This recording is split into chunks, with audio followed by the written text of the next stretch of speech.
because non-Arabs are hardly present. The conference met. The conference decided that the Khilafah was an essential part of the deen, that it was bid'ah and haram to abolish it, that the Khilafah must be restored, but we don't know how to do it. So let's go back home and come back after 1 year. That was the decision. We don't know how to do it. But in Mecca, you had the most successful representation of the entire world of Islam, because Britain really went to work on it. This conference is now convened, but strangely for the Wahhabi movement. Strangely for the Wahhabi movement, which is a religious movement, which declares that it is bringing back the original Islam and removing all the extraneous things which had been added, and cutting out all the shirk.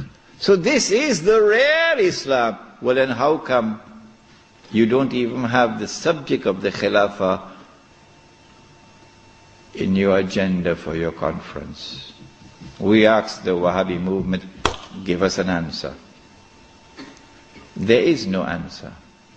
The answer is that the Wahhabi-Saudi alliance is now perpetrating a gigantic, a massive betrayal of Islam in abandoning the Khilafah.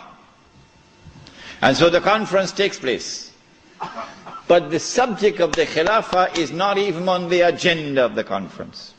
Instead, Abdulaziz ibn Saud approaches the conference twice, himself in person, and he asks the conference to recognize him as Al-Malik.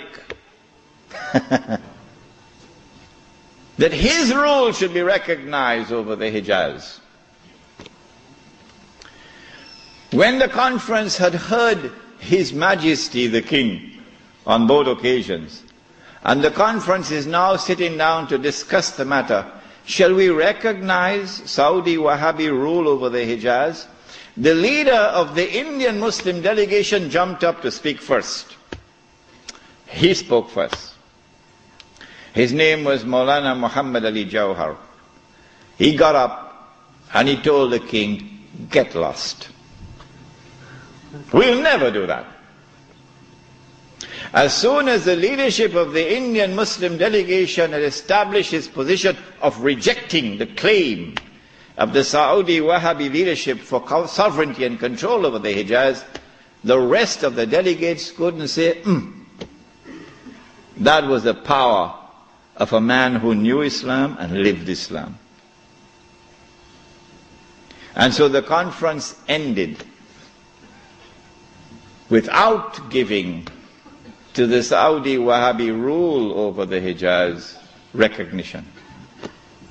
They decided that they'll meet every year, but that was the last time they ever met. This then was the response of the world of Islam to the abolition of the Khilafah. In 1930, I think, or 31, Hajj Amin al-Hussein in Jerusalem felt that the ominous advance of the Jews in the Holy Land required a response from the world of Islam. So he sought to reconvene the conference in Jerusalem. But it was a new conference. It gave it a new name in 1930 or 31. They call it the Al-Aqsa Conference, or the Mu'tamar al-Am. And this conference also met in 1930-31, but you're meeting to establish Darul Islam in a territory which is under British rule. Nothing could be more foolish than that. How can you restore Darul Islam when you're meeting in a territory which is under British rule? And you have to get permission from the British government to hold your conference. So the conference ended without being able to do anything about it. Since then to this day, there has been no effort, no significant effort on the part of the world of Islam to restore the Khilafah. Why? Simple. Because you cannot restore the Khilafah unless and until you can liberate the Hijaz, Makkah and Medina.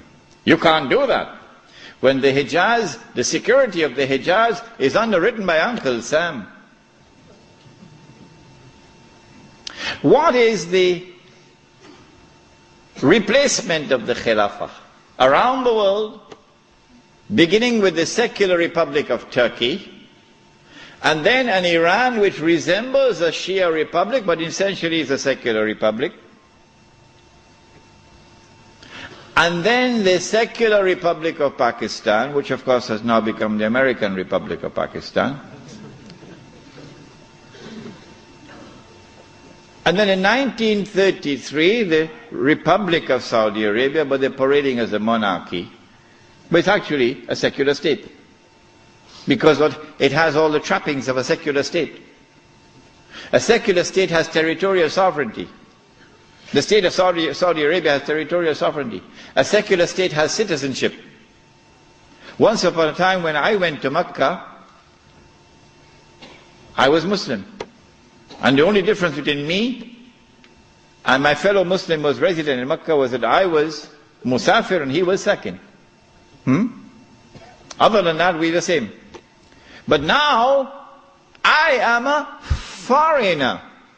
If this is not bid'ah, I should change my name. I am now a foreign national. And they are Saudis. And all the oil that Dajjal discovered underneath the soil belongs to them. They own it. So what about Abdulaziz ibn Saud's proclamation that this entire land belongs to the world of Islam? That's forgotten. That's why they hate me for reminding you of these things.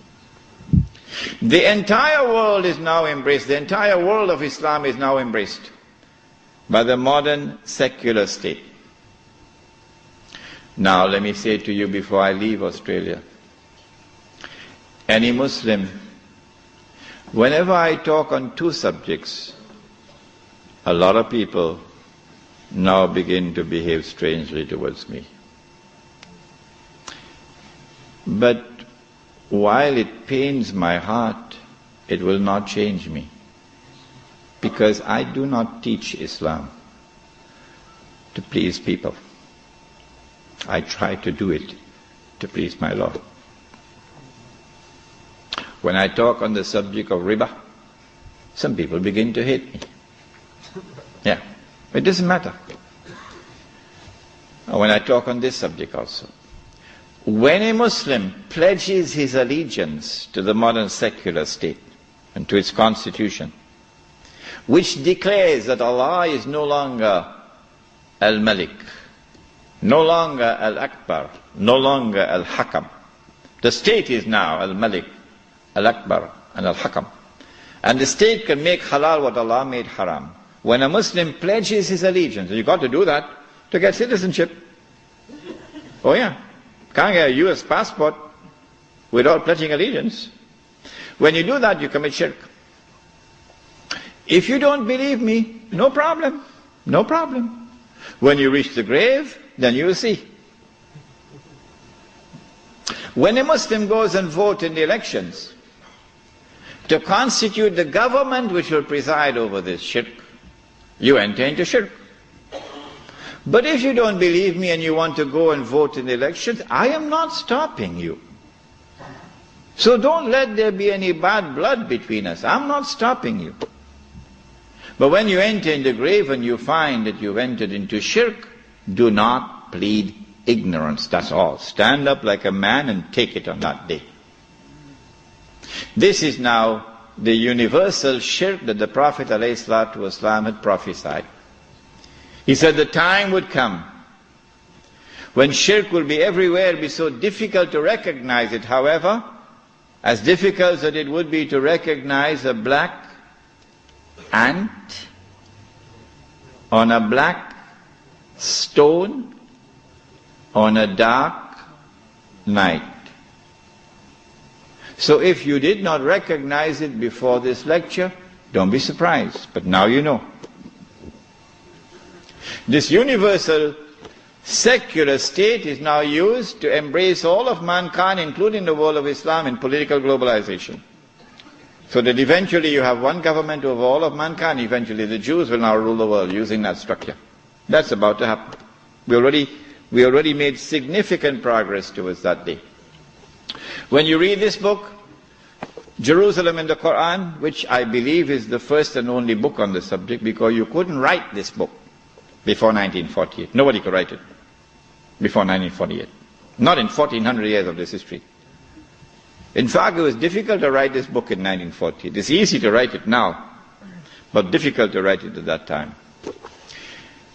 When you read this book, then you'll understand why it is, I say, that we are now located at that moment in time when one ruling state is about to give way to another. That the state of Israel is about to replace the United States as the ruling state.